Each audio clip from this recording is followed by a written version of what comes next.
Hello, everybody. Welcome to our second podcast episode on this Wednesday.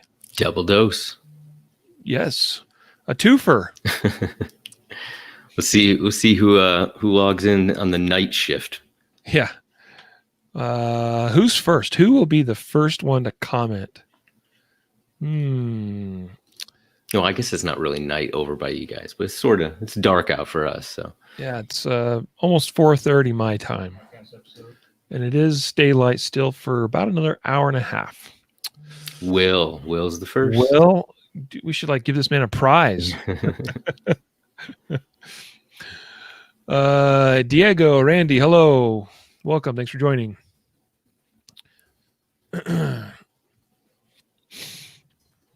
So, my apologies, our apologies, whatever. Matthew and I both were scrambling. I know we're supposed to do this new format. Some of you may not be aware yet, depending on how recently you've watched or listened to the podcast, but we're doing now 2 episodes a day on Wednesdays, 1 and 4 p.m. Mountain Time, and we are half an hour behind schedule for the 4 o'clock episode today. I had to run across town and pick up a banner that is being used. So Range Tech Shot Timers is sponsoring the USPSA Area 2 Championships in Arizona next week. And this banner is going to go up on a stage wall at the match. And I had to get across town, pick that up, and get back. Darn that Denver traffic and stuff. So anyway, hello, Jose and Curtis and Charlie and Randy again. Hello, Randy. In the middle of customer virtual happy hour and still on. Right on, Randy. So looking forward to this episode with my man, Graybeard. What's up, man? This one is called Buying a Gun. Stuff that doesn't matter. Well, it might matter, just might matter less than other things, right? Yeah, that's true. Maybe. Yeah. Yep. I mean, we've done some episodes. It's been a while back, where it was kind of like buying your first gun or buying a gun or what goes into buying a gun sort of thing. And this is like an opposite approach. It's like when choosing a gun, what doesn't matter? And that should tell you maybe in approaching it that way, it should tell you maybe what some of the things are that maybe do matter, or at least matter more. And actually, I think what we'll come away with from today's episode is there's a lot of stuff that I don't think really matters that much. Anyway, Diego, can you still find guns? Yeah, I can find guns better than I can find ammo, bro. All you got to do is be on the Palmetto State Armory email list. You'll see there's guns available every day. I've seen P365s. I've seen Tauruses, of course. I've seen some Caltex, some Smith & Wessons, some... there's something else I'm missing. Some FNs. I've seen all that come out in like the last week or two from Palmetto. So at least there's Palmetto. Apparently they're getting stuff in stock. Anyway, okay, so we're going to get this show on the road. It's going to be a great time. Matthew, you ready, buddy? Ready to go. All right, here we go. In 3, 2, 1. This is the Concealed Carry Podcast, episode number 455. And welcome to the Concealed Carry Podcast, part of the concealedcarry.com network. I am your host, Riley Bowman, joined today by Graybeard Matthew Maruster. What's up, man? I'm happy to be here in the quiet storm, the late night episode of the podcast here. Speaking of storm, how's your weather out there? It's been raining like every day, but hey, we got a roof and it's not leaking, so we're good. That is good. That's probably the same band of moisture that dropped like 8 inches of snow at my house on Monday. I'll take rain any day over snow. But I guess I would say it depends on the rain. because like sometimes the rain is nice. I agree, but I don't mind snow like most people mind snow. Anyway, guys, we are so happy to be with you. This is actually our second episode recorded and filmed or whatever on Wednesday, October 28th. If you've missed the recent announcements about the podcast format and scheduling change, we are now bringing these podcasts to you live on Wednesdays of each week, 2 episodes on a single day, one that we do live on Facebook and YouTube at 1 p.m. Mountain Time and one at 4 p.m. Mountain Time. We're a little bit late or behind our 4 p.m. schedule today, but just some things we had to get done. It is what it is. We'll try to make sure we do a good job of sticking to the schedule as best we can going forward. But basically, we're just trying to consolidate some of the production schedules, if you will, of the content and things we produce, and allow us to have greater ability and flexibility and options for producing other great content and continuing to hopefully make concealedcarry.com and the Concealed Carry podcast better than ever. Today's episode is brought to you, sponsored by Guardian Nation. GuardianNation.com is a place you can learn more. One of the things we're really wanting to get back to doing a better job with is producing more content for our Guardian Nation members. So there will be some things coming in the relatively near future that, unfortunately, for many of you, will only be available for Guardian Nation members. But hey, you know what? It's a good opportunity to maybe consider joining Guardian Nation. Again, GuardianNation.com. Tell you what, I didn't put the link in the show notes, but I'll just tell you right now on the air. You can also go to concealedcarry.com /14day. 14DAY. Concealedcarry.com /14DAY. And that actually will give you the ability to add it straight to your cart for a free 14-day trial of Guardian Nation. And you can get in there and check out some of the great video content in our members area. You can also get access to a lot of other amazing things. So, and we're doing a cool new little feature. I see Mark here is commenting, and we are actually doing some cool little interviews with Guardian Nation members and putting those up in the members group, Facebook group. We have a Facebook group for just members. Anyway, guys, go to, again, GuardianNation.com to learn more about the nation, Guardian Nation. Also, today's episode brought to you by Ready Up Gear. This is a new venture by us here at concealedcarry.com. We're creating a whole new brand that is essentially gear for shooters. You're going to see a lot of stuff coming and rolling out the doors here over the coming weeks and months. Right now, not a ton of stuff in the readyupgear.com store, but I would like to highlight a new product that we have just put out there. It is the Roger 22 protective earmuffs. I actually wore a pair of these all week at USPSA Nationals last week. Obviously wore them before that too, but it was a great test in a long, days environment along with some rainy weather and different things. And the Roger 22s did not let me down. I enjoyed wearing them. They worked great, and they're very affordably priced. So we are very happy with the Roger 22 protective earmuffs, available now from readyupgear.com. Go check it out. And they're electric, and there's probably not a reason not to have electronic hearing protection these days, especially with the price. I mean, it's almost the same as the regular ones you get at Home Depot or something, if that's where you're going to get them. Yep. It's funny because you mentioned, like, by the way, they're electronic and stuff. Like, to me, it's a given. Like, right. If you do not own electronic earmuffs for the range, for going through a training course, then, like, repent now. Fix yourself. Okay. Like, and this is if you haven't made that jump, you haven't bought electronic earmuffs yet. Maybe it was a budget thing. I don't know. But the Roger 22s from Ready Up Gear, very affordably priced. They're like 40 something bucks. And they work awesome for that price. So obviously there's higher quality stuff out there on the market, but you're going to pay, a fair amount. And these, I think you get a really high value for a nice entry level type price.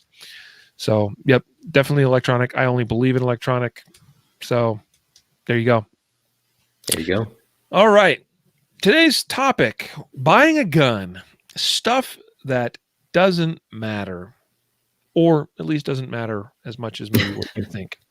But I gotta put together a title that is kind of, clickbaitish, right? Like we got to get people like, what are you talking about, Riley? Like stuff that doesn't matter when I'm buying a gun. I got to know, because I'm maybe going to go out and buy my gun, or buy my first gun, or buy my next gun.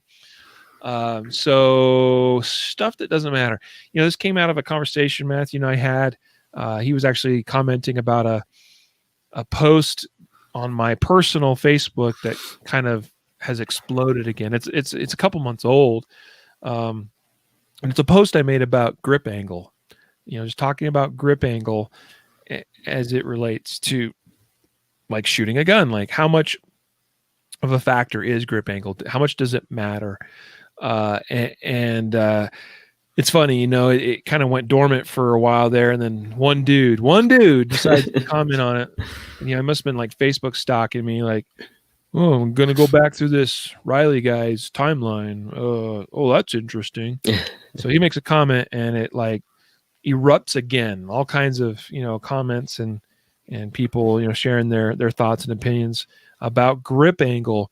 So that's actually where we're going to start with today's episode, is about grip angle. And I'll say kind of in a grip angle to me is it's kind of like when you talk about how a gun feels.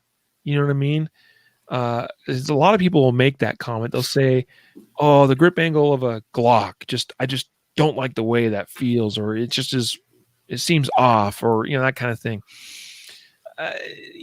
It's feel is not everything in when we're in this context of talking about grip angle, because grip angle could, and the popular belief is that it is going to affect your point of aim, and people will often throw out the term natural point of aim. And this gun brand actually points more naturally for me. It's got a more natural point of aim than this brand of gun.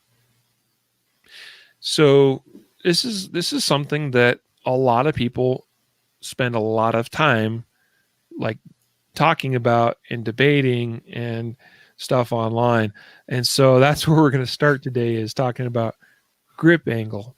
I'm going to, let you kick it off, Matthew, but I want to throw in kind of a caveat of sorts.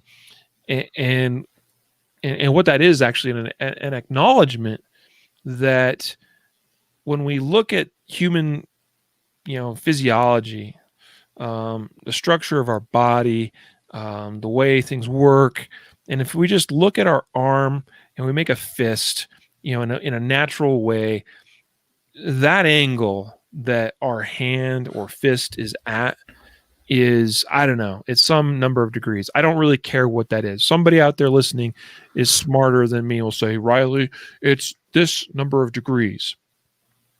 That's fine. I don't care what it is. And also I'd say, if you say there's one set number of degrees that a natural grip angle is at, then I'd say that's a bunch of bunk, because it's probably a little bit different for everybody. Sure. Right? Like it's all, everyone's probably within a couple of degrees of each other, but there is no one angle. Now, acknowledging that, and recognizing there is kind of this natural angle, whatever that is for each person, then some would also say, well, that's why we have Glocks and M&Ps and SIGs and 1911s, is we have a little something for everybody. We have a grip angle that will point naturally for pretty much anybody. What are your thoughts about that? Like, what do you think about grip angle? Yeah, so I think I'll take one step before I try to explain what's going on in my mind, but which is difficult anyways.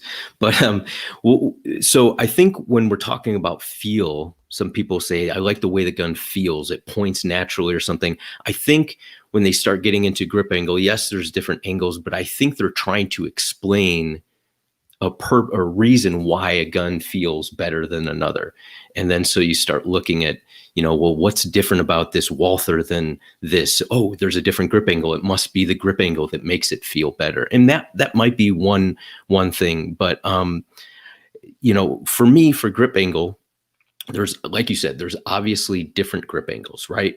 And when we're talking about a grip angle, I guess what we could define it or kind of explain it is, you would take the slide, right, and draw a horizontal line here, and then the angle where the grip is, right?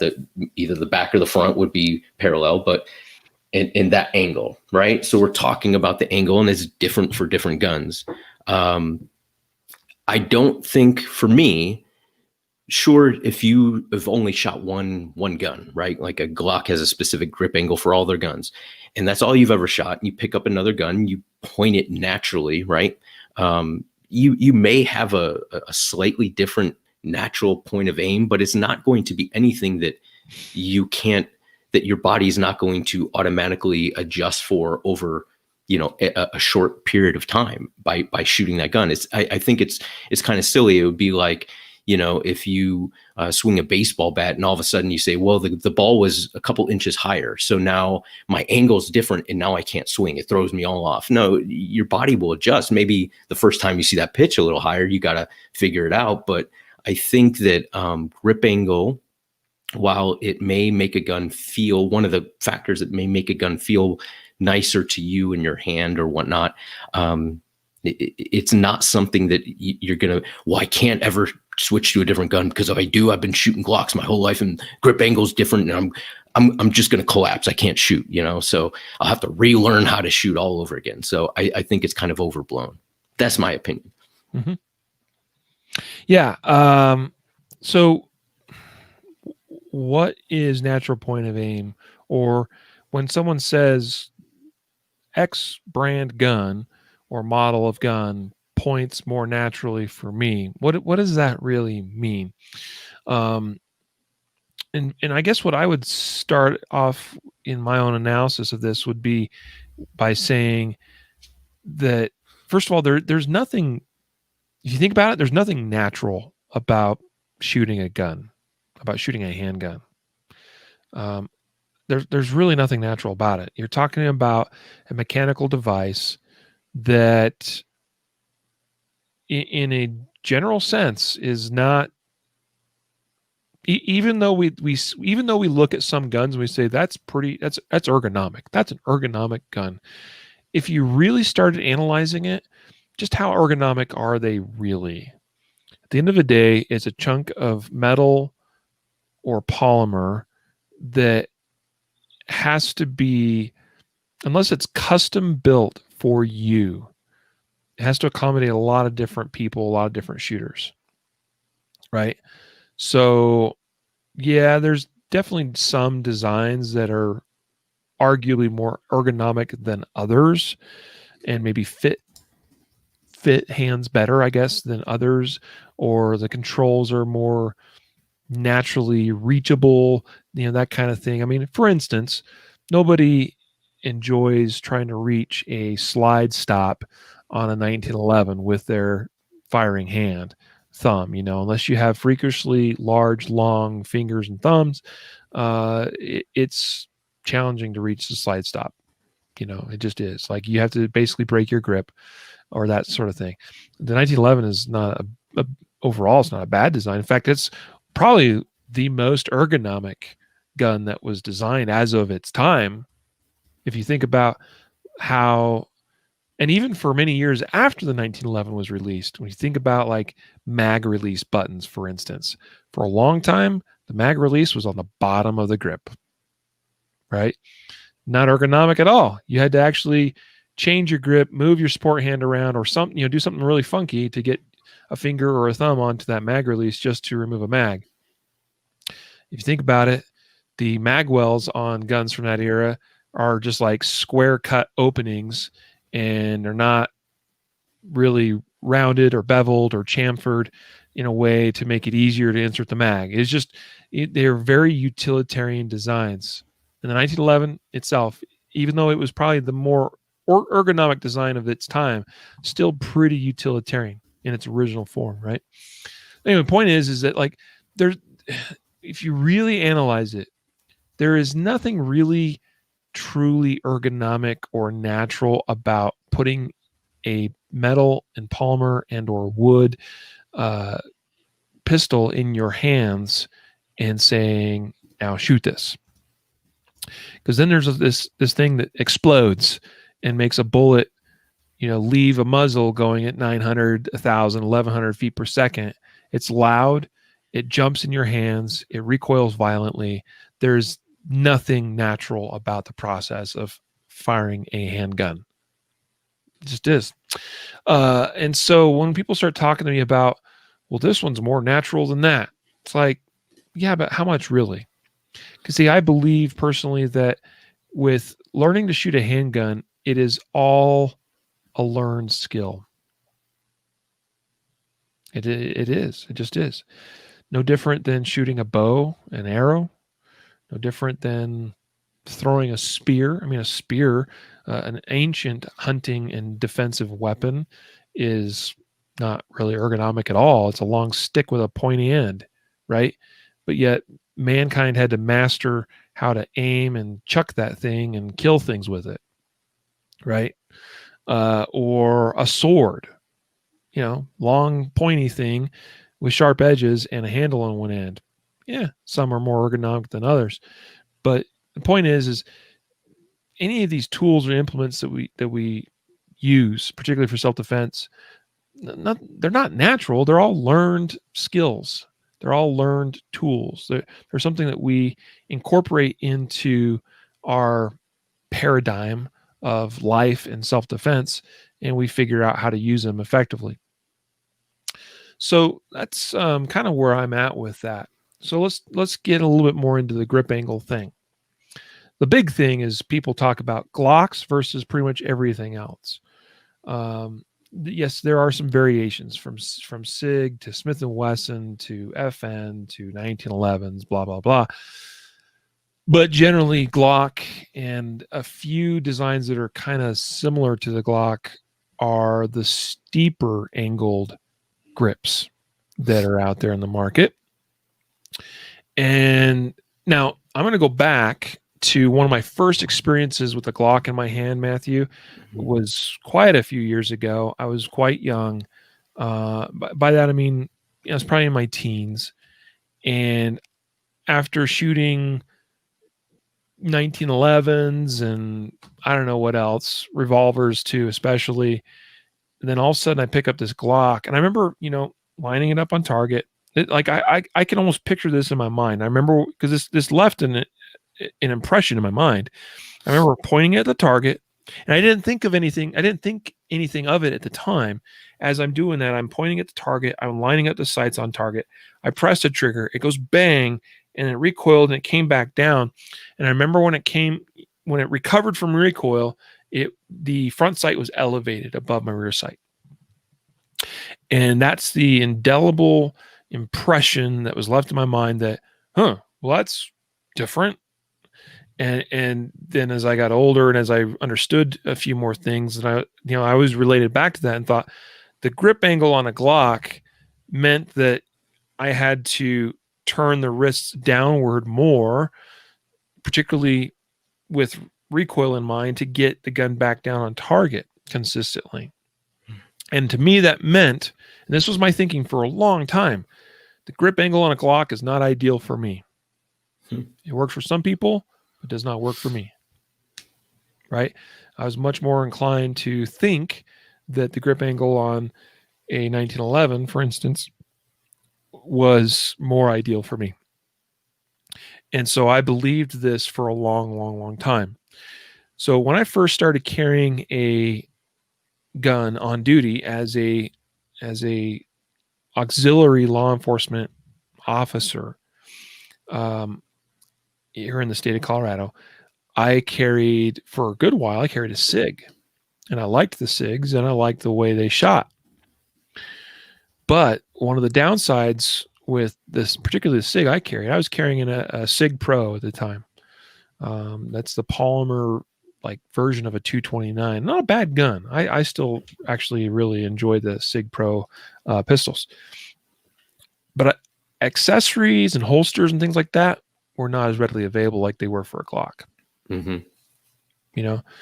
And I remember one day asking a fellow officer, hey, do you mind if I try shooting your Glock? I want to run it through a qual and see what it's like. And I shot it. And yeah, initially there was kind of this, oh yeah, I have to push a little bit more down to get it back down on target. But I shot it great. I shot it fine. I passed the qual with pretty much a perfect score. I don't remember the exact score, but it might have even been a perfect score. But it was a really high score. And I was like, interesting. I thought I didn't like Glocks. I thought I didn't like that grip angle. Right. And so I gradually moved over to Glocks, Glock everything, carrying a Glock on duty, off duty. And now, fast forward a few more years, and longtime listeners of the podcast have followed me through my Glock carrying days now to my P320 carrying days. So I'm back to the old grip angle that I used to know and love. Well, wait a minute. Like I went from Sig to Glock to Sig. Two pretty different feeling guns. And not a whole lot to show for it. As far as like, it wasn't that difficult. I mean, I had to spend a little bit of time getting used to each different platform, right? Each different gun. And even now, you put a Glock on my hands and it's like, boom, like it just runs for me. Yeah, I think that has a lot to do with confidence and understanding where the point of aim is, how your sights are working, more than just pure grip angle, right? Like if you know where your sights are pointing and you're naturally pointing the gun, and when you press the gun out, your sights are constantly misaligned low or misaligned high, then your body starts to understand, okay, this is how I have to do that. And it doesn't take very long to understand that. But I think the problem is if you're not looking at your sights, if you don't know what your gun's doing, then you can say, well, I can't shoot this gun because, the grip angle is different or something. And it's psychologically, then, you shoot it bad or something like that. So I think there's a lot that goes into it, but I did want to mention, I made the analogy of, hitting a ball and it being higher. Jared, he made a much better analogy. He said, changing grip angle would be like changing a bat out of off of straight, and that totally, if you had a crooked bat, it'd be difficult to hit. You'd have to definitely adjust. And I think that's a better analogy. And I would say that a bat being off center, 1 degree or something wouldn't make that much difference unless you're a highly trained athlete that's hitting all the time. And you would say, man, I've swung the bat so many times and it's just slightly off. Something's off with this bat, right?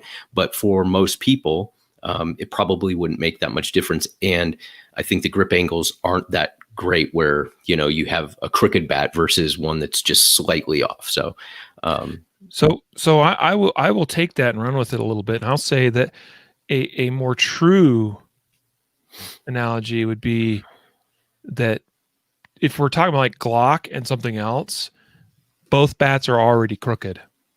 They're just crooked at different angles. Sure.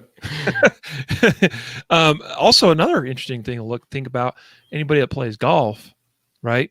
Like your driver, for instance, or your 3-wood, compare those to, say, a 7 or 8 iron or a pitching wedge, and like the angle from like that the club head actually sits at in relation to the shaft changes, right?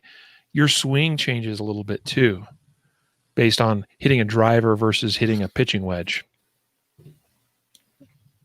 So to me, that would be, and I know not everybody's a golfer, and that probably doesn't make sense to a lot of people, but it's 2 different clubs, and they're used. I mean, yeah, it's not a perfect analogy, but the fact is, like, part of learning golf is you learn how to hit this club, you learn to hit that club, you learn how to hit this other thing entirely. Over here, you learn how to, use your putter, right? And they're all very, very different clubs, but yet when you're proficient at golf, you switch back and forth between those different clubs like it's nothing. So I think that's actually a perfect segue into this whole grip angle thing, because the more proficient I think a person becomes at shooting, I think this gets easier. Okay. And so I do think that grip angle can mess with people a little bit more readily when they're really new, and maybe their only experience is on one gun, and then they jump over to this other thing and it's very different. And that's going to probably upset them a little bit. But here's what I would say to all of you, particularly you newer shooters. And this is why we picked this as a first topic in an episode. We're talking about buying or choosing a gun, and why certain stuff doesn't matter the way we maybe think it does. I promise you, you can learn to shoot pretty much any pistol. And that the learning is less about the specific gun and more about you becoming a skilled, well-rounded shooter. Sure. All right. And so, in other words, worry less about the tool that's in your hand and just worry about getting proficient with it, whatever the tool is. And you switch over to something else, it's got a different grip angle, different grip shape, different palm swell, whatever, all this stuff. It might mean some little micro adjustments in the moment, but it won't take you very much time. Our bodies and brains are amazing instruments in being able to adapt to things, especially tools. They really are. Mm-hmm. It'll happen faster than you think it will. But if we have a mental block in our mind that says, every time I pull the trigger on that Glock, I hate Glocks, I hate Glocks, I hate Glocks, I hate Glocks.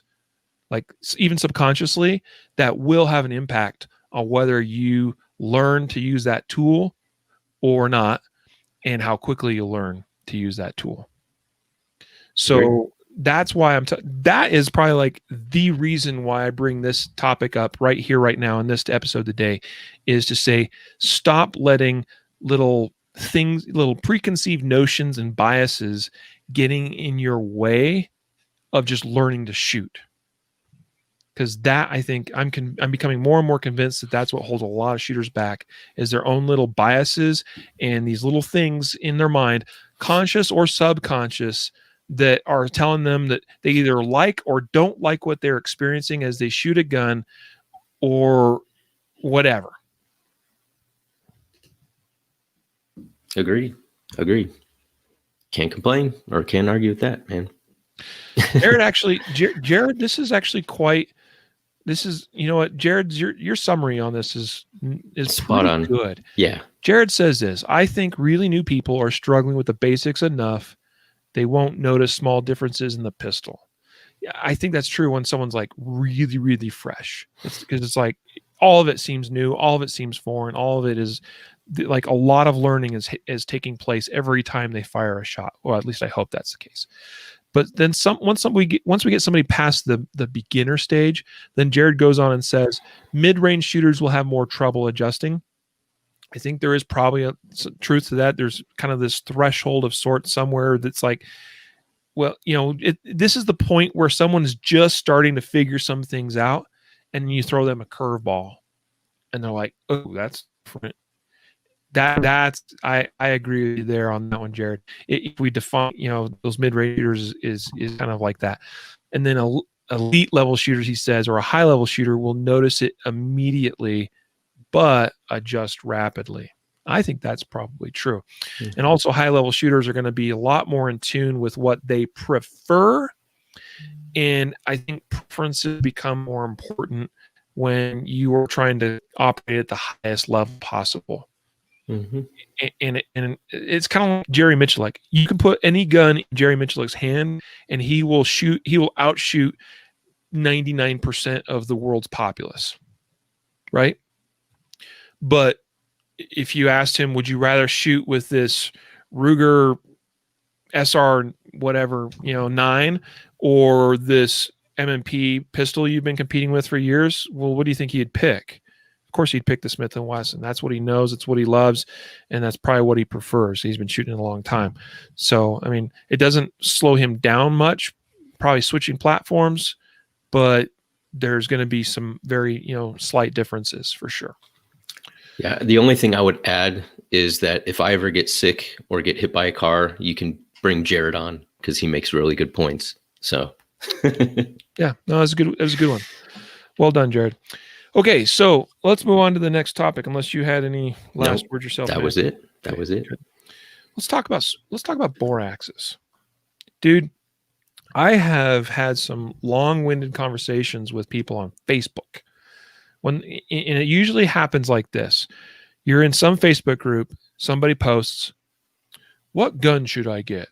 I'm thinking about this, but maybe that, or maybe this other thing."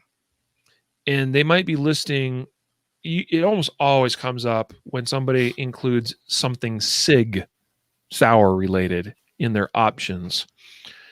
And somebody inevitably be like, yeah, but the bore axis, bro, like the recoil will be worse because bore axis. So take it away, Matthew. Oh, okay. Tell me your thoughts on bore axis and maybe define what it is too. Yeah, we're not talking about borax, right? We're talking about bore axis.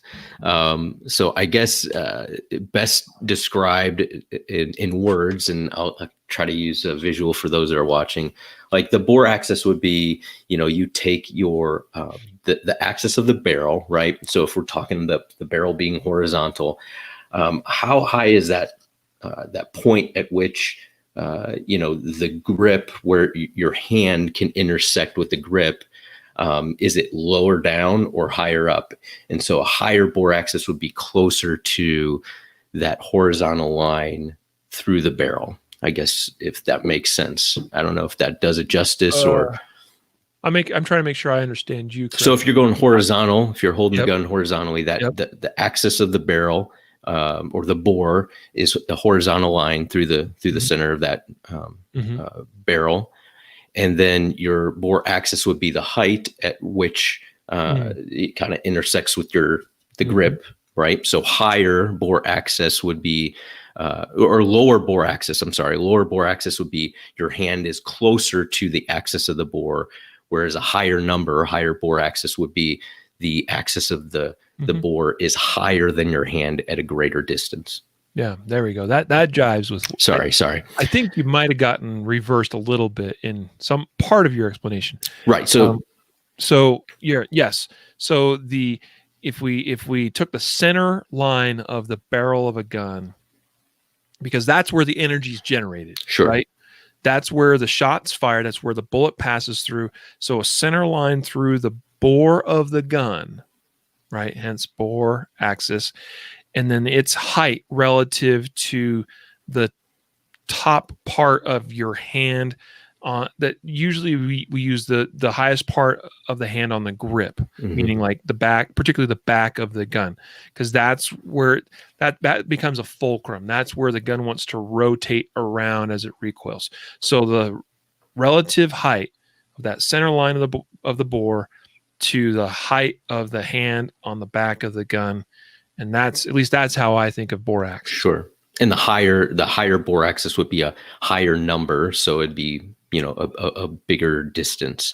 And if you think about it, you could change the base. You could almost change that number that's why we grip the gun so high on the backstrap, right? We want to get as high as we can. If you just artificially increase the bore axis by lowering your hand on the grip, then you can kind of see where that gun wants to recoil more. So, so that's kind of, maybe that explains it a little better too.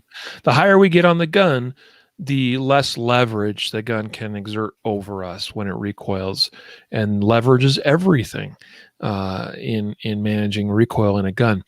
And Mark, I think, kind of in jest, he says, but the Rhino, there's the revolver, the Rhino that is like an upside down revolver, right? The barrel fires a round out of the bottom of the cylinder versus the top, like a traditional revolver. And yeah, that was the inspiration for the design of that thing was let's put the bore axis down even like below the top of the hand where the hand grips the gun. And then we can get this like straight back recoil energy. Here's what I want to ask. Has anybody actually shot one of those Rhino revolvers with 357 mag in it? I have. And you know what? It's not very comfortable. And the reason why is because it is putting all that recoil straight back into the palm of your hand. So it's like speaking of baseball bat analogies, it's like when you hit a ball, but you hit it off the the shank of the shaft of the bat, and it gives you that nasty sting in the hand. It's like, oh, just it's that dull thud, and it just you feel it. You're like, as opposed to hitting the ball in the sweet spot, it's like, woo, and you hardly even feel that in the hands because the bat's so balanced, the energy of the ball and the way it transfers to the bat and vice versa. I mean, just all of that's just the right balance, the right resonance, and all that, right? I'm kind of the opinion that I think there is a sweet spot with how where we place that bore axis height. Because if you have that straight back energy into your hand and your arm, it has the advantage that the gun muzzle rises less, but you feel that recoil more directly. The higher the bore axis, like nobody really enjoys shooting a gun that wants to like really over rotate in their hand. I mean, another example, talk about say shooting a 500 Smith & Wesson Magnum, right? It like wants to rip that thing out of your hands. And it's, I mean, like even when you watch Jerry, who has such strong hands and shoots that kind of gun like all the time, and you watch him shoot it, and you watch how much that 500 breaks his wrists as far as how much that gun's able to rotate in his hands. Yeah. So nobody enjoys that. But I don't think people, unless you're shooting really soft loads out of the Rhino, I don't think anybody really enjoys that particularly well either. But we're always talking like that's what we want. And we want that because we want to see our sights have as little disturbance in them as possible. But as it relates to actually running the gun and I think enjoying the experience, I think there's a bit of a sweet spot. The good news is it doesn't really matter too much because most modern semi-automatics handle this just fine. But when people start talking about how SIGs are so high of a bore axis and thus they suck to shoot versus a Glock, no. First of all, the difference isn't that much. And second of all, there's some things we need to recognize. If a gun rotates a little more in the hands due to a slightly higher bore axis, here's the other thing. The slide goes back forward. And the slide and its energy as it goes back forward into battery will carry the gun back down to the target, return from recoil a little bit more easily than a gun that has a lower bore axis. Because again, leverage is everything with how this stuff works. In the end, it kind of is, I think, a little bit of a personal preference thing. Like, so I really enjoy shooting the SIGs now. I like the way they feel in the hand. I like the way they shoot. To me, the SIG feels smoother. And I hate really talking about things in terms of feel because it's not an objective way of evaluating and looking at guns and stuff. But the SIG 320 that I run just for me runs, it just, the experience and the way it recoils and the way it goes back to target is more consistent than the Glock is for me. Not by a whole lot, but it's for me at my level, it's perceptible. And I don't think I used to recognize that, but I recognize it in more recent history. And that's part of the reason I've switched over to the SIG. I just like shooting it more. If you put up my results between the Glock and the SIG, they're very similar. Slight edge to the SIG, which further confirms for me what I feel and perceive visually, the results on paper and on the shot timer are also slightly better, but not by much. Sorry, Yeah. I can, dude, I can run with this stuff a long ways.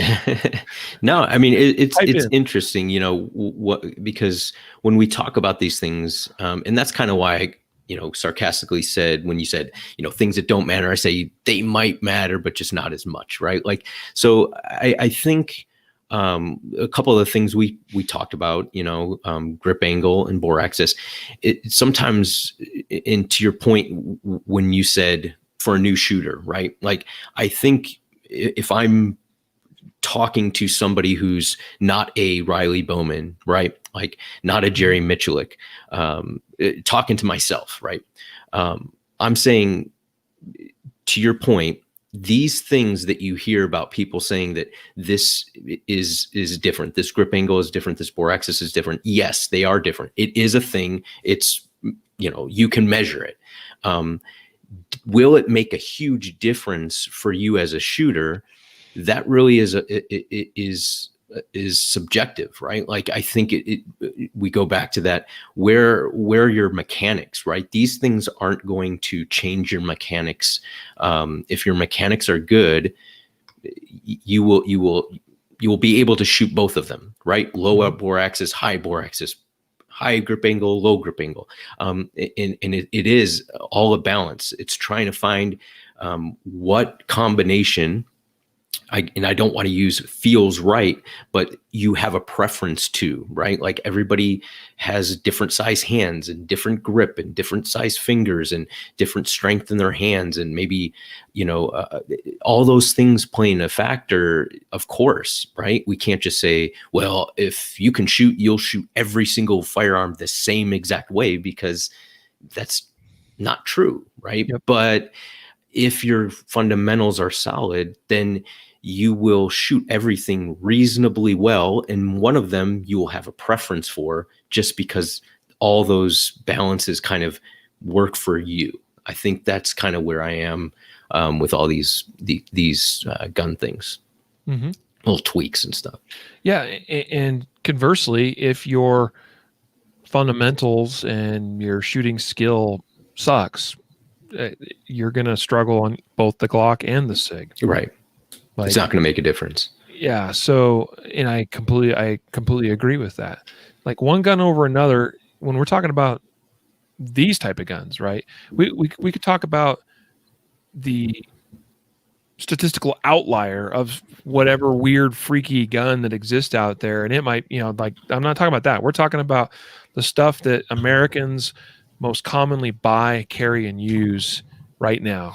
SIGs, Glocks, Smith & Wessons, maybe some CZs, FNs, you know, that run of the mill, middle of the road, you know, all very similar. When you look at it in the grand scheme of things, they're all pretty similar in size, shape, weight, design, etc. And yeah, there's very little difference between the gun. Again, when we start really measuring and we get some statistical data, we will be able to eventually find some consistent differences, I think, between gun and shooter. But the differences, I think, are usually smaller than what people would expect. There's a comment from Mark. He says that he's starting to notice he shoots well with different guns. Recently, the 320, some CZs, and even a Tanfoglio were awesome in the hand. And he says, I was hitting relatively well with each. I think the brand of gun matters less than the training. That's pretty much the point. Mm-hmm. Yep. When we start getting into the real subtle nuances of how guns recoil and track, when we talk about sight tracking, for instance, that kind of stuff, you know, I describe the SIG being a smoother shooting gun for me. Some of that, like, okay, so we have to understand that we're not always just talking about that very obvious muzzle rise that occurs during recoil and muzzle going back down. But there's also vibrations that take place that are very subtle and hard to see and hard to recognize. And so some guns, and it might vary from shooter to shooter, depending on how they grip, depending on how their hands interface with the gun. Also just depending between the actual gun itself, how the gun is tuned, and a particular ammunition load. But if you have a slide that hits the back, the rearmost part of its travel very violently, there's all this excess energy that has to transfer somewhere. And sometimes where we'll get that is some vibrations. And it can even be manifest in a back and forth, left to right, like a horizontal vibration as that slide hits the rear part of its travel, and then the gun kind of, vibrates a little bit, and then the gun goes back forward, and it might even have some vibration there as it goes to its forwardmost position in battery, and we're coming back on target. And as you become a little bit more skilled at shooting, you may start noticing and picking up on things like that a little more readily, where, with one gun, you notice less vibration, less horizontal deviation while the gun is shooting or being shot and recoiling versus another gun. And that's all very, very subtle, nuanced differences between gun and load as well that might be fired. For instance, this is one of the reasons I love shooting my P320 X5 Legion. The way that shoots in my hands is like, okay, and I got a Glock 34. Pretty much, I had a buddy at a match that he shoots a Glock 34. I had my X5 Legion, shot them both back to back. And I much prefer the 320, but he much prefers the Glock. And for him and the way he shoots and the way he likes to see, it tracks better, more smoothly. There's less vibration or whatever it is. It works better for him, and the SIG works a little bit better for me. Again, I ran the Glock 34, awesome, and I wouldn't mind shooting it. But we start getting into this place where we have these preferences, little things, little differences. So when we come back to the idea of, is it the gun, is it the tool, or is it the shooter? A lot of these things ultimately don't matter that much. Yes, sir. I agree. Not as much as we think. Tell me about trigger reset. Who, me? Or do you want Jared to chime? Yeah. So trigger reset, right? Okay, we'll talk about it really quick because I know we're kind of getting short on time. So trigger reset. Obviously, when the shot breaks, right, you have to let the trigger out a certain amount of distance before you can pull the trigger again, right? It has to reset. Okay, so there's a lot of talk about, this trigger resets. The reset is very short. Okay. So for me, if I'm looking at a trigger and if I do every single thing the same with, Glock 19 and this reset is, let's say, just because I'm not great at math, let's say, it's a quarter of an inch of a reset. That's a huge reset, but let's just say for math's sake. And then I drop a different trigger in, same gun and everything, but the trigger is, a 1/10 of an inch reset, right? It only goes out a 1/10 before it hits that reset point. Theoretically, and I guess technically, I would be able to shoot if my finger was moving the same speed. I should be able to shoot quicker splits with the trigger that resets shorter. Now, this is presuming that I'm only letting it out to that reset point. And, maybe on a high level, somebody can get in tune with basically how far I need to let this trigger out to the reset, to reset and shoot again. But in order to perceive being able, especially in a self-defense shooting, maybe competitive where you guys are dialing in your triggers to a certain point and you want everything, flowing exactly how it was the stage before. But I'm talking about in a self-defense shooting, being able to perceive where that trigger reset is and being able to quickly, squeeze the trigger right after that. I personally believe that that's probably implausible. And if you're trying to shoot to reset, right? Like we hear shoot to reset.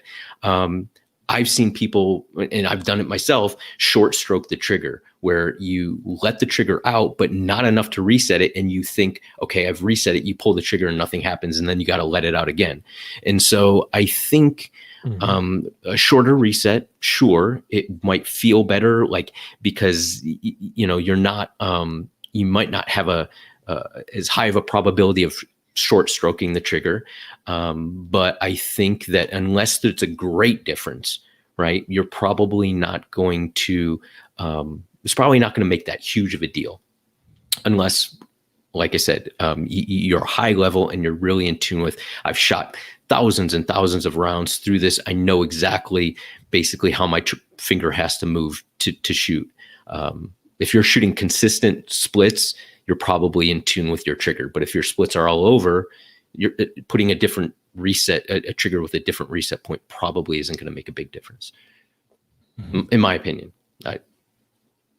Yeah. What about tactileness, whatever, of that reset? You mean like feeling the click or the reset point, feeling it?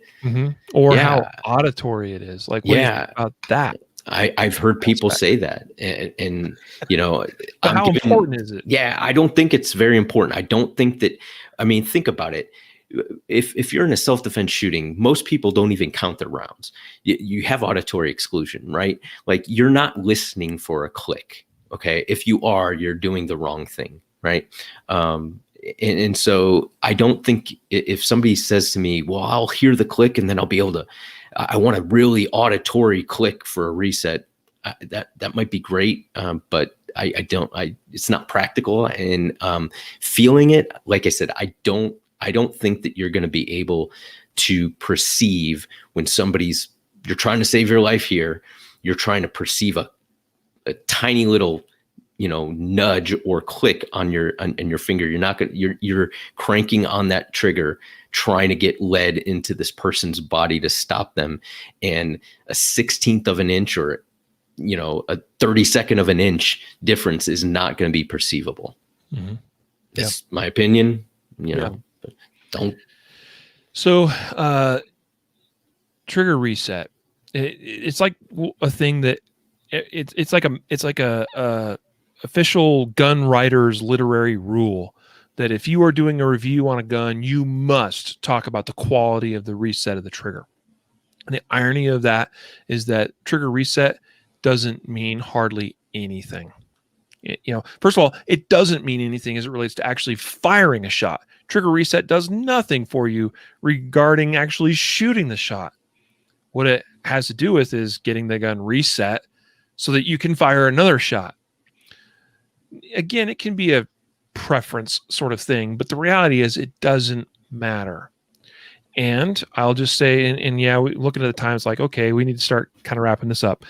But if you shoot to reset, as it is sometimes referred to, meaning that the way you run your gun is you press the trigger to the rear, it goes bang, and then you allow the gun to cycle, and then because meanwhile you're just easing the trigger out until you get just to that reset point, and then you go again, you're doing it wrong. Okay? And we've talked about it in other episodes, and I'd go into it more at length even in this episode if I had more time. But the reality is resetting a trigger does nothing except resetting your ability to fire the gun a second time when you're shooting the gun.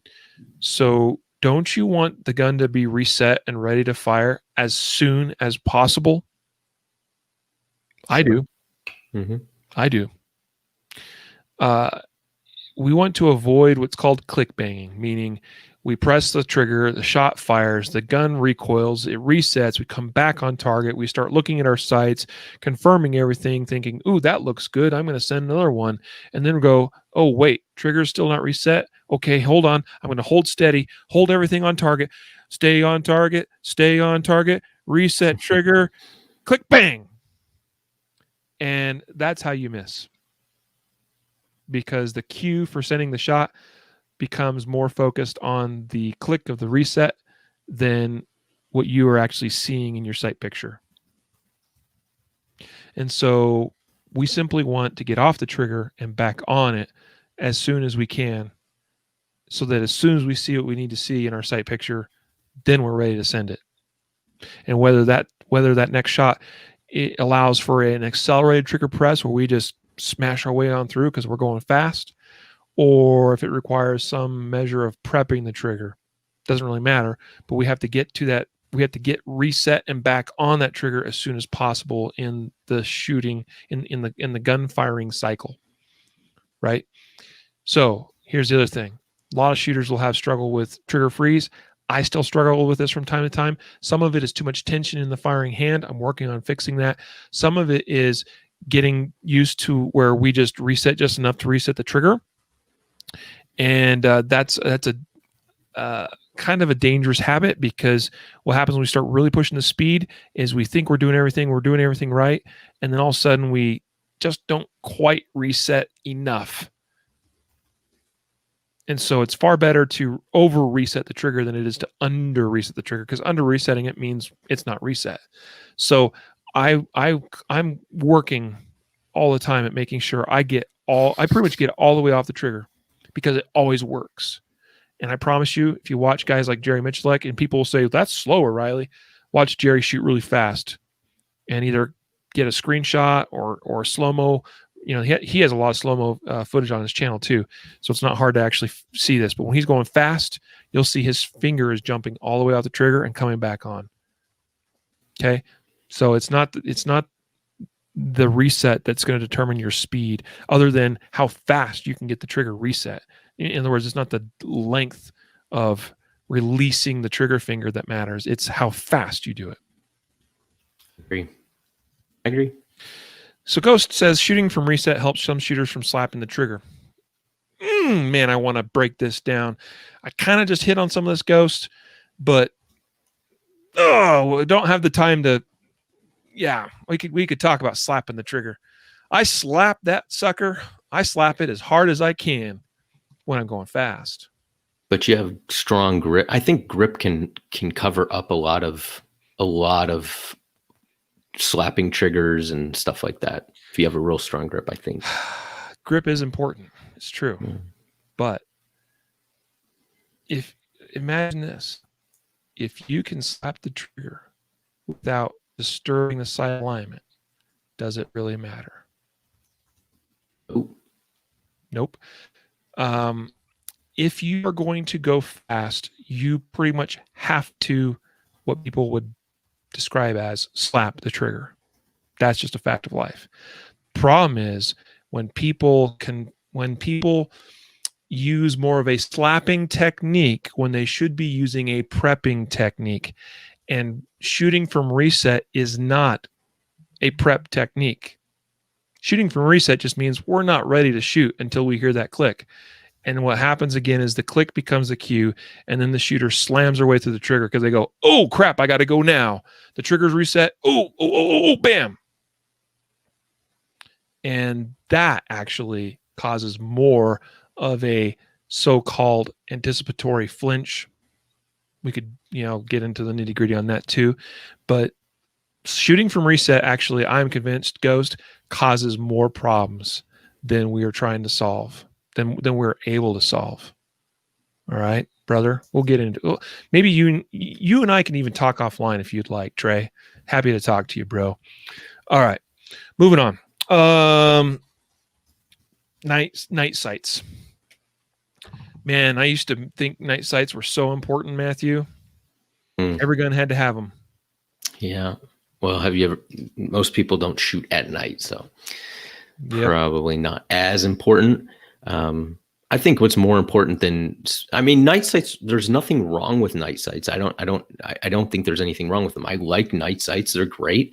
I think more importantly than, the tritium in the night sight is the contrasting color and the way the rear sight either is, bedazzled with dots and lines and crosses and, or kind of subtly, suddenly subtly has, some sort of reference marks on it. I think that to me is more of, so if I have a fiber optic sight that is super bright and I have a blacked out rear sight, awesome. If I have a night sight that has a nice big bright front sight and a blacked out rear sight, awesome. Like it doesn't, but as far as have to have glowing dots, probably not the biggest thing that the application is very small for where you're going to be using that. But I don't see there's no downside of having a night sight, unless, it's one of those, like the Glock night sights are, it's basically a three dot sight, but it just glows. There's no difference. So in that case, I would say, no, don't spend the money on that. But there are night sights that, have a nice front, like the XS sights. They're kind of a combination of both. They're not fiber optic, but they have a nice contrast and different rear sights that you can really choose what you like best. Yeah. We have a legal and moral obligation, I feel, to identify the target that we shoot. Particularly in a self-defense context. Well, anytime really, but we're talking about a low light context, usually a defensive environment, and we must identify what it is we're shooting. Night sights do nothing for identifying the target for you. They help you align sights in a low light situation. However, to properly identify a threat, a target, we need light. Okay, we go way back in the history of the podcast, and Jacob calls it his 3 S's, or a triple S disease: shapes, shadows, and sounds. We don't shoot shapes, shadows, and sounds. We shoot things that we identify. It's something more than a shape. It's something more than a shadow. It's something more than a sound. We know exactly what it is when we need to shoot it, and we shoot it. That requires light in a low light situation. When we illuminate our target with light, the sights, you will not see the tritium light coming out of those little vials, because it will be overpowered by because you should be using a decent light to identify your target. And so what you'll have is a silhouette of front sight, rear sight. Okay. So if you are being legally and tactically correct in your application of deadly force in a low light environment, those night sights are only valid in probably 0.01% of shootings that exist. So it's cool that you have them. If you have them, I have them on guns because I thought I needed them. So they stay on there. It doesn't bother me. But I'm getting ready to order some new sights for one of my guns that's going to have a red dot in it. So these will be backup sights, and they're just going to be blacked out sights. They're just going to be a solid front, solid rear, no dots, no tritium, no even fiber optic. And the cool thing about that is they're cheaper. Yeah. Well, and you have an optic that, you can go. I think if you're using iron sights, I think there is a benefit to having a brightly colored front sight. I think there is a benefit if you just have irons. Yep. All right, cool, man. Final thing. And I know we're over time, but and because of time, I almost probably shouldn't bring this up, but sight radius. And this is a tricky one. So I'm going to go through this from my perspective really quick, and then throw it back at you. Sight radius is something that's talked about quite often. And it's something that matters, and it also kind of doesn't. And so this one sort of doesn't belong fully in this doesn't matter so much when you are choosing a gun to buy. But I would say in today's world, that's contextually dependent. So I have actually heard some people say that sight radius doesn't matter that much on a pistol. I can actually mathematically prove to you how much easier it is to hit a target at 10, 15, even 20, 25 yards, well, especially 20, 25 yards, if you have even just another inch of sight radius length, because it's simple math. It's a mathematical formula that allows us to determine what the accuracy potential is of a certain sight setup, particularly the length between them. The longer the length, the easier it is to shoot those iron sights precisely. And the reason why is because the accuracy potential is all based on whether we recognize alignment correctly or not, or a misalignment. The shorter the sight radius, the more difficult it is to recognize misalignment. The longer it is, becomes a lot easier, if that makes sense. Mm-hmm. So longer sight radius with iron sights does make it easier to recognize misalignments, which therefore makes it easier to shoot accurately at distance. So some would then conversely say, well, it's a self-defense gun, Riley. I don't anticipate threats greater than 5 or 7 yards. Therefore, sight radius doesn't matter. I believe in standards, and I believe in being able to perform with our gun.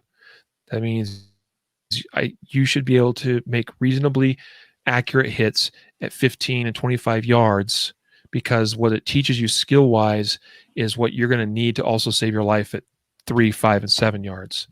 I could go into detail on that, but because of time, we're not going to.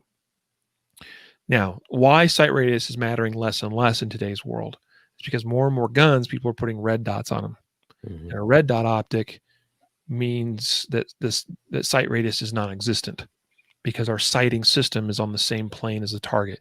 We see a red dot superimposed on top of our target at the plane the target exists at.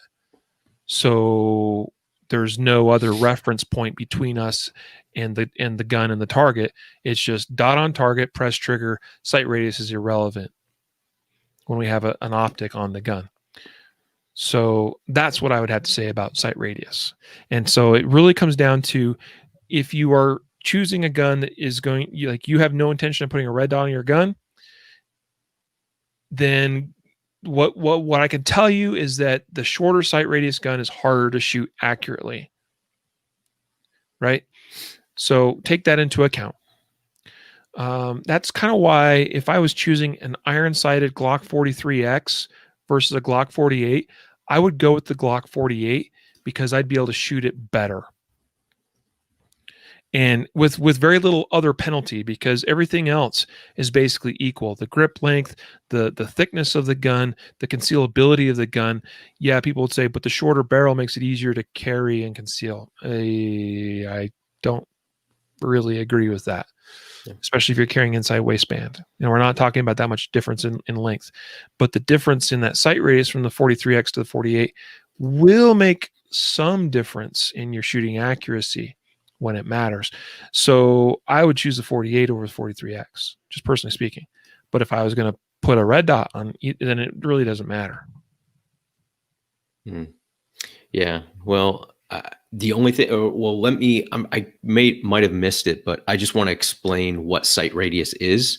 I don't know if you covered it, but sight radius would be the distance from the front sight to the rear sight, right? Yep. So if you're new shooter or whatever, sight radius. So obviously when Riley's talking about the angles and stuff, the longer, that's why a rifle, right, has a super long sight radius compared to a handgun in relationship. So yes. So if that helps, I know John, he was asking a couple questions, said he was a new shooter. So I just want to explain what sight radius was. So.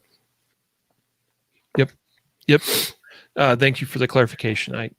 Due to my internal pressure to try to get this wrapped up in a reasonable amount of time, kind of rushing through some of that a little bit.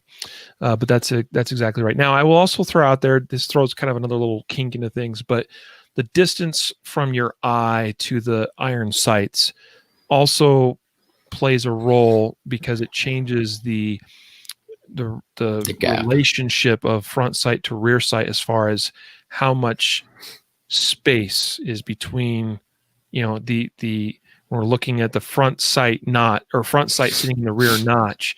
The closer I get to the rear sight with my eye, the bigger that rear notch is, and that can make some things more difficult to align.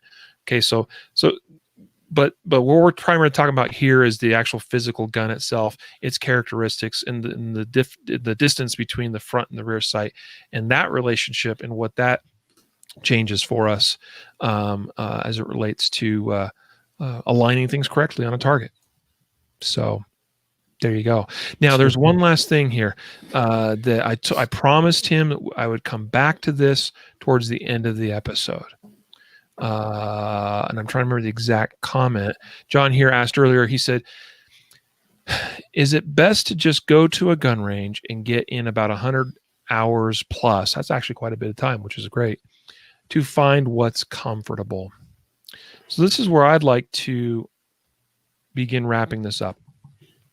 This is a common suggestion that's thrown out there in the gun community, and people say it comes from a good place. It comes from I'm not trying to judge or put any of my own preconceived notions upon you as far as what gun you should choose and buy and carry and all that.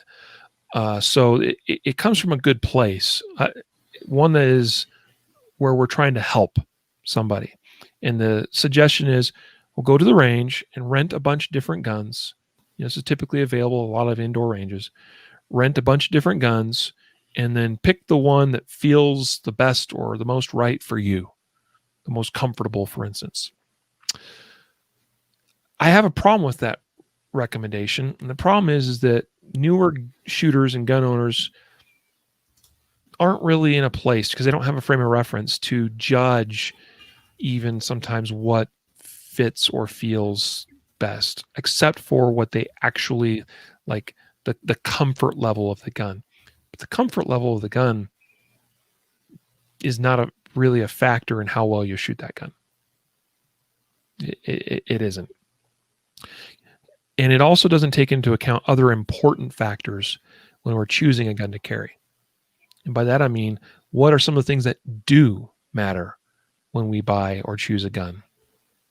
The very top of that list for me is reliability. I need to know that if this is a gun that I am going to have or carry for personal defense, I need to know that it will work when I want it to work. Reliability is paramount in a self-defense context as it relates to choosing a gun. It's not the only thing that matters, but it is a hugely weighted factor. If the gun is not reliable, then why am I carrying it? Because I may pull it out of my pocket or my holster or whatever, put it on target, and I might even get one shot off, but I might need, in fact, it's likely I will need more than one shot. And on shot 2 or 3, the gun seizes, jams up, malfunctions. I'm hosed. I'm done for. Right? So reliability, that is infinitely more important than how the gun feels in my hand. How you will actually shoot the gun, how you'll actually perform with the gun will sometimes be totally different than how you feel with a gun. I can speak to that from experience, because there's certain guns that feel great in my hands, but objectively looking at accuracy and shooting time. Okay, so the time with which within which we achieve a certain accuracy standard, looking at those objective factors, it does not always line up with what we think feels good or feels comfortable. Your feelings will lie to you about this stuff. Sometimes it'll work, sometimes it'll line up. But what's important is I put a gun in my hand that I can shoot effectively with, that's reliable. That's what's important. Yes, sir. Can't add anything to that, man.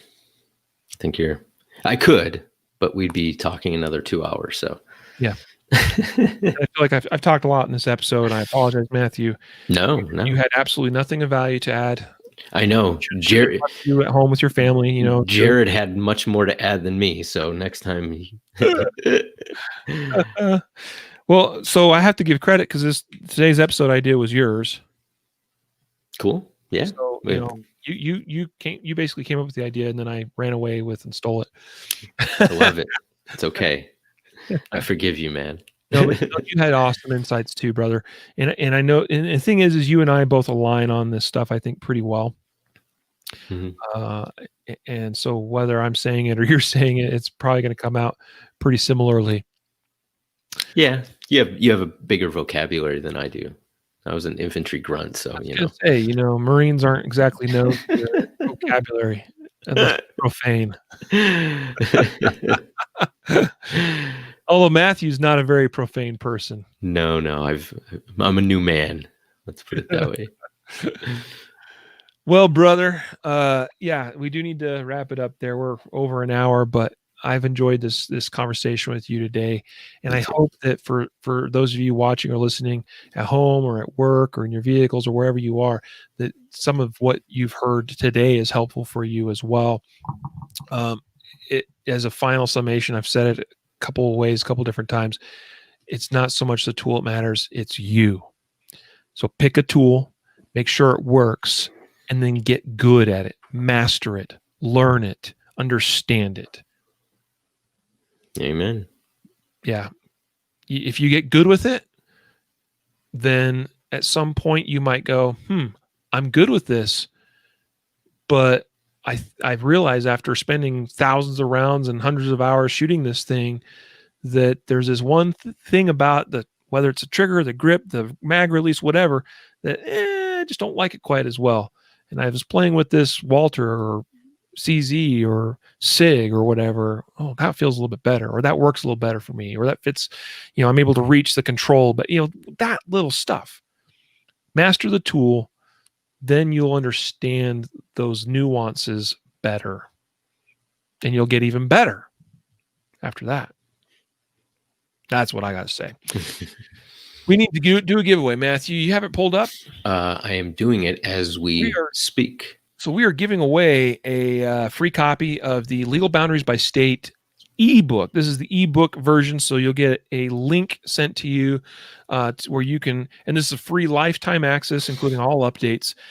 This is our self-published book that includes 50 state summaries of all the different gun laws and carry laws and different things like that from state to state to state, and then a bunch of topics that are covered in the last half. So it's basically two halves of the book. It's a 100-page book, 50 pages, give or take, of state legal summaries, and then 50 pages of just lots of good info about where, how, when, blah, blah, you carry your gun. So a free copy of ebook copy of the Legal Boundaries by State book, one lucky winner. This person signed up at concealedcarry.com/podcast prize sometime in the last week, and they are now about to be selected as the lucky winner. And next week's winner has an opportunity to win one of these free tactical pens, courtesy of us here at concealedcarry.com. So go sign up at concealedcarry.com/podcast prize. Matthew, drum roll. Yes, sir. Here we go. The winner is Lyndon. Congratulations, Lyndon. I'll be sending you an email, not LBJ Lyndon, but Lyndon with the last name N, starts with an N. So congratulations, man.